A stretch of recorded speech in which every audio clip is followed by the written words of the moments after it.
My name's Mark and you're listening to Head Straight.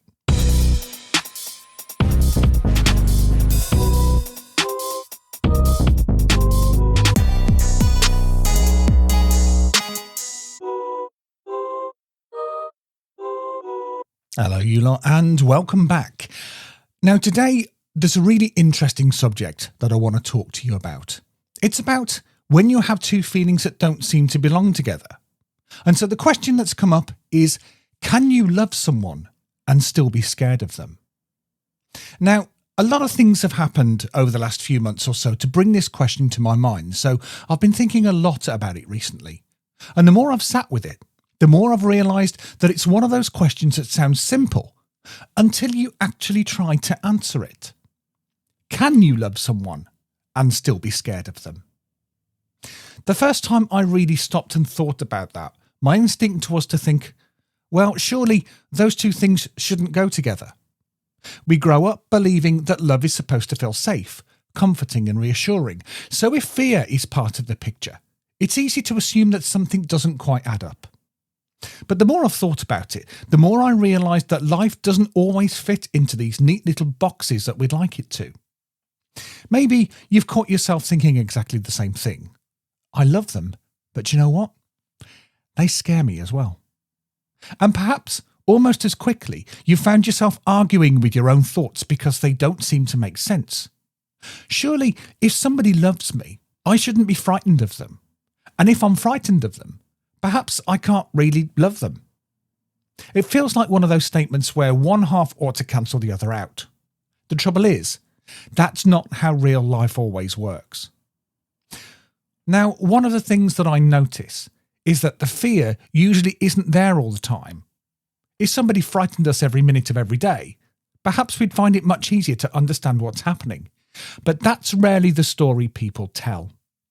They talk about the good days as well, the ordinary days, the moments where this person makes them laugh, understands them better than anyone else, apologises for what happened yesterday, or promise that things will be different. Now, sometimes they genuinely feel like the safest person in the world. And then something changes. Now, it might be the tone of their voice, a particular look that nobody else would notice, or simply that feeling in your stomach that tells you that it's time to be a little bit careful. And without really noticing, you start changing too. You choose your words a little bit more carefully, avoid certain conversations, and find yourself watching their mood before you decide whether it's safe to say what you're really thinking. That's the bit I've always found really interesting, because none of those experiences necessarily stop someone loving the other person. If anything, they often make the whole situation even more confusing. You're left trying to work out which version of the relationship is the real one. And that's a question that doesn't have an easy answer. And I think that's the conversation that I want us to have today.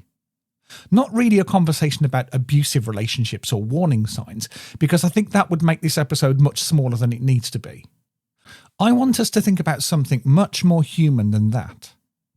I want us to explore what happens when your heart is telling you one story, your instincts are telling you another, and you're left trying to make sense of how both of those things can feel completely true at exactly the same time. Now, the one thing that I keep coming back to is the realisation that perhaps the hardest part isn't the relationship itself. It's what happens inside our own heads whilst we're trying to make sense of it. Now, I think most of us like certainty. We like people to fit into neat categories because it helps us know where we stand. Sometimes someone is either kind or unkind, trustworthy or untrustworthy, safe or unsafe. It makes the world feel organised. The problem is that people rarely stay inside those categories.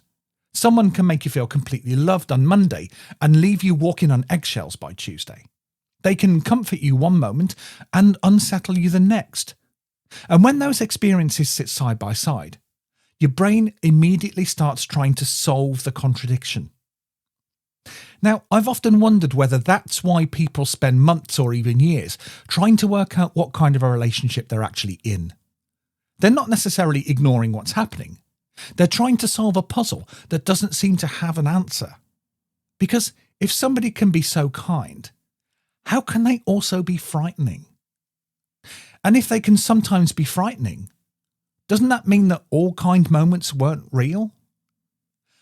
Now, there are all sorts of questions that just don't leave you alone. They follow you into bed at night. They pop back into your head whilst you're walking to school or sitting at work. You replay conversations, trying to work out whether you misunderstood them. You replay arguments, wondering whether you somehow caused them. You replay the good moments too, because they don't seem to fit with everything else that you've experienced. I sometimes think that's why people become so exhausted in these relationships. This isn't just because of what happens between two people. It's because your brain never really gets a chance to stop working. It's constantly trying to make sense of two completely different versions of reality, hoping that eventually they'll come together and finally make sense. But perhaps we've been asking the wrong question all along. Maybe the question isn't, which version of this person is the real one? Maybe it's, why do I feel as though I have to choose? Now, this got me thinking about something else while I was putting this episode together. We often talk about love as though it's a switch, as though the moment somebody hurts us, love should disappear and suddenly everything becomes obvious. But that's not how real people work. If it were, breakups would be easy. Family disagreements wouldn't last for years. We'd never miss people who let us down, and we'd never find ourselves thinking about someone long after they've left our lives. Love isn't something that usually disappears because of one difficult moment. It builds over time, through memories, shared experiences, routines, hopes for the future, and all the little moments that connect us to another person. And that's the reason why it can continue to exist even when other emotions begin to appear alongside it. I sometimes wonder whether people become frightened by the fact that they still care. They start thinking, if I still love them, then maybe I'm making too much of what actually happened. Or perhaps, if I can't stop loving them, maybe that proves that everything is actually okay. Now, I'm not sure either of those conclusions is necessarily true, because loving somebody and feeling safe with somebody aren't actually the same thing. I think that we've actually merged those two ideas together, as though one automatically guarantees the other. Now, it would be great if life worked like that, but relationships are often far more complicated. You can deeply care about somebody, whilst also recognising that something about the relationship doesn't feel right. Those two experiences don't cancel each other out. In fact, that's probably the reason why people find themselves stuck for so long. They spend months trying to get rid of one feeling because they believe that they're only allowed to have the other. They think that they have to decide whether this is a loving relationship or a frightening one, when their actual experience is that it somehow feels like both.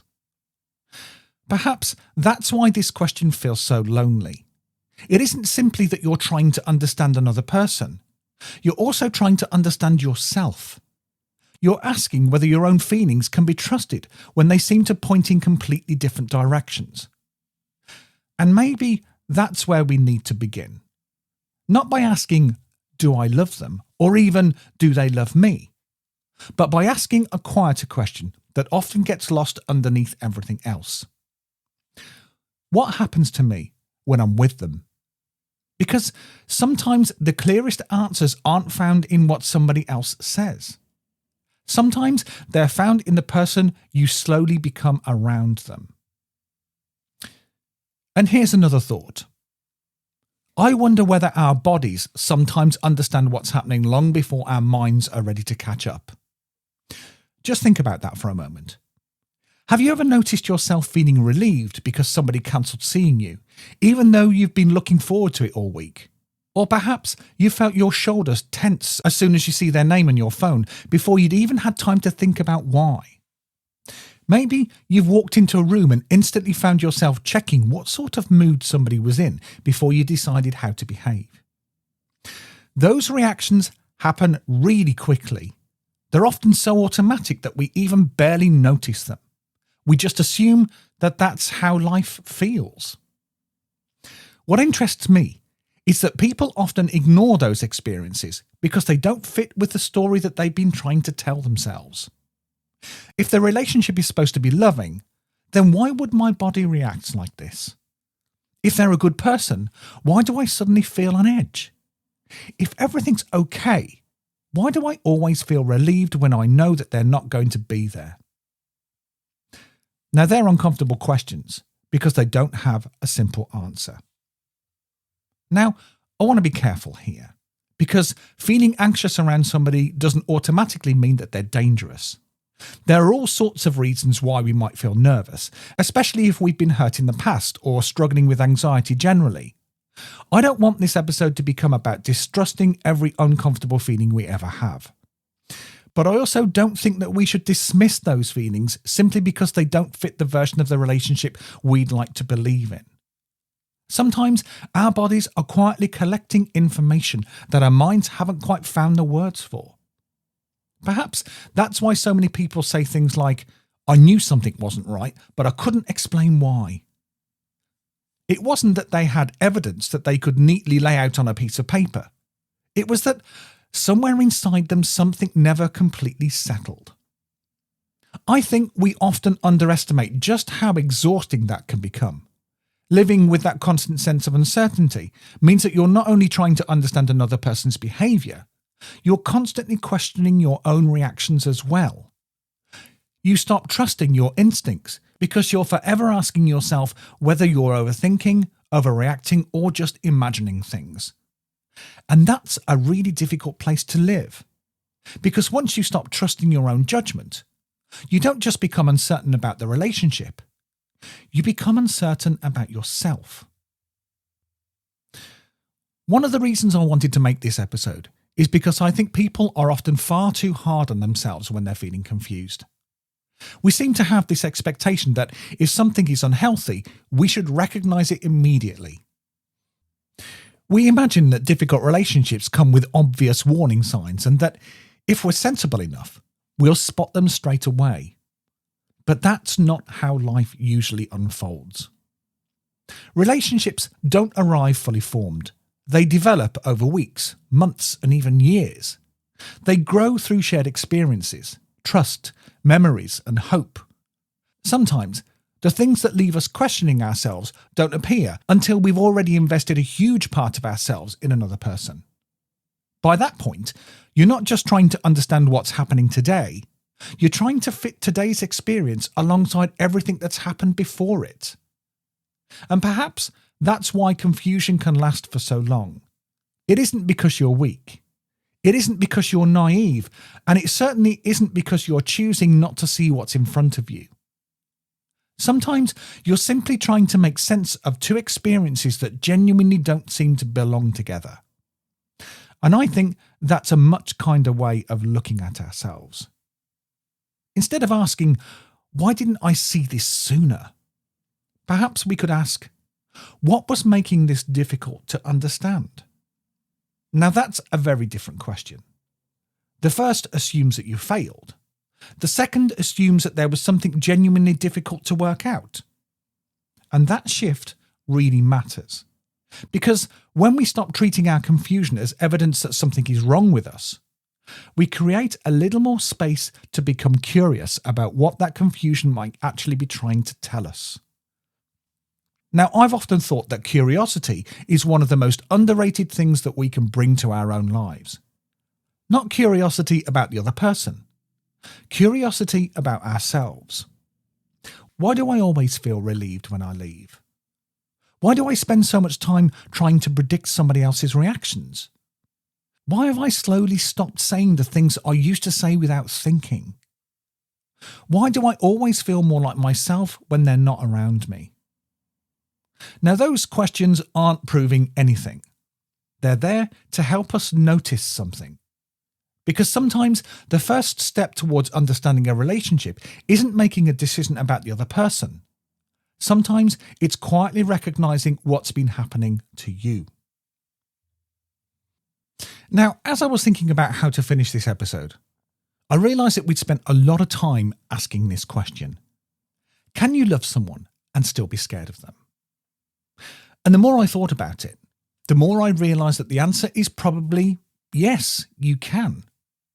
Not because love and fear naturally belong together, but because human relationships are complicated.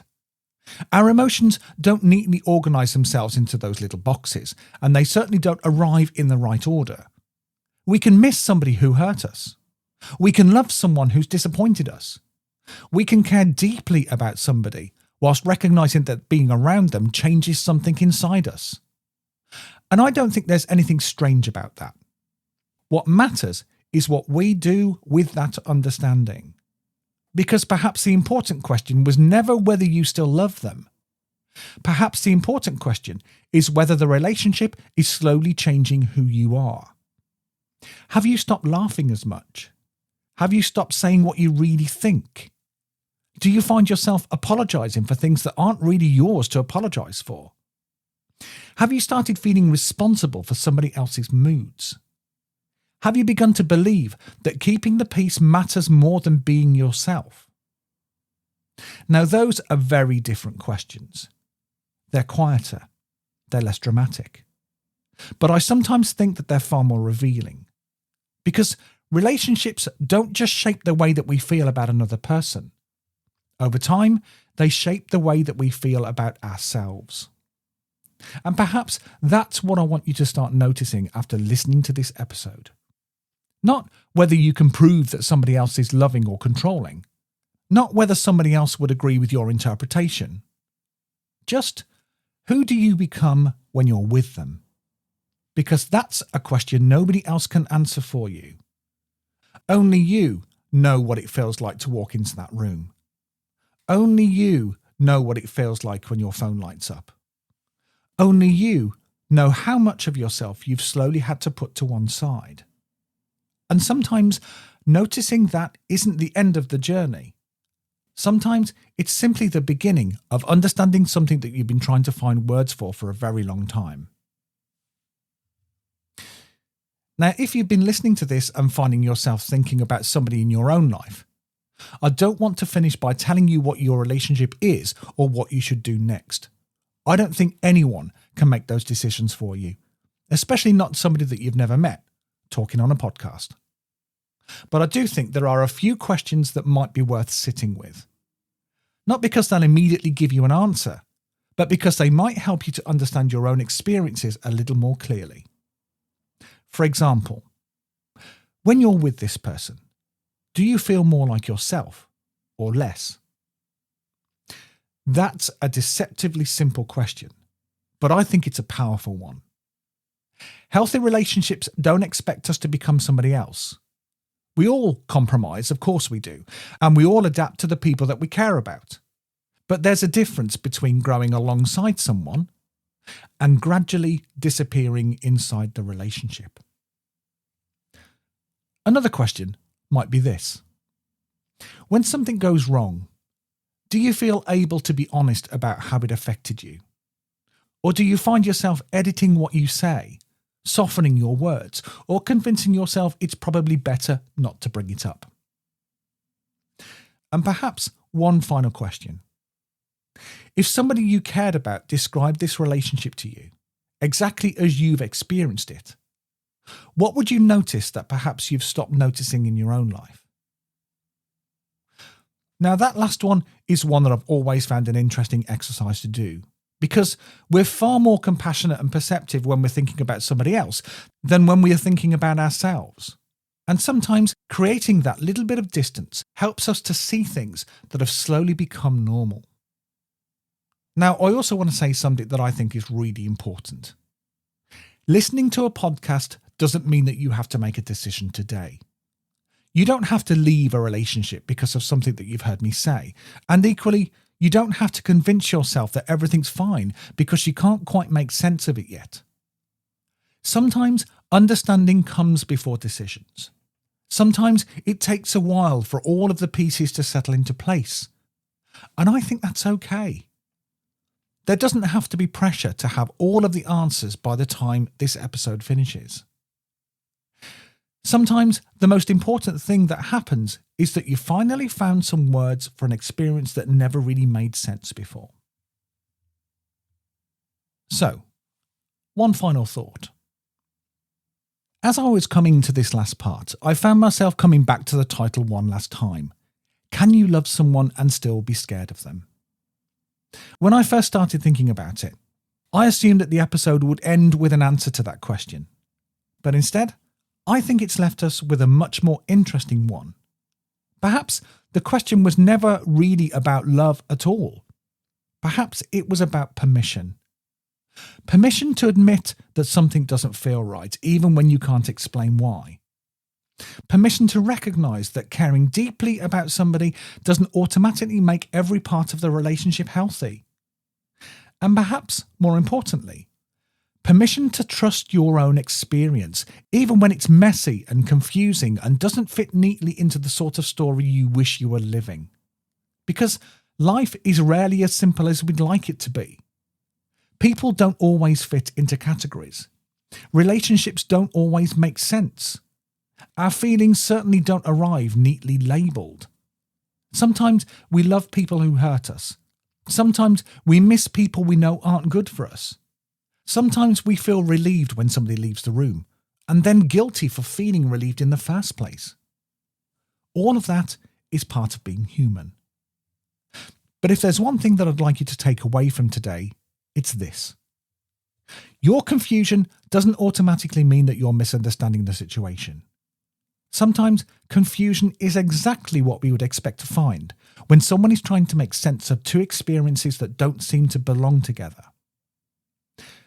So if you've recognised yourself anywhere in this conversation today, don't put pressure on yourself to have everything figured out by tonight or even next week. Just stay curious. Keep noticing. Pay attention to who you've become around people in your life. Pay attention to the relationships that leave you feeling more like yourself and the ones that slowly ask you to become somebody else. Because I have a feeling that that is where some of the clearest answers begin. So, next week we have another question. Are you up for it? Of course you are.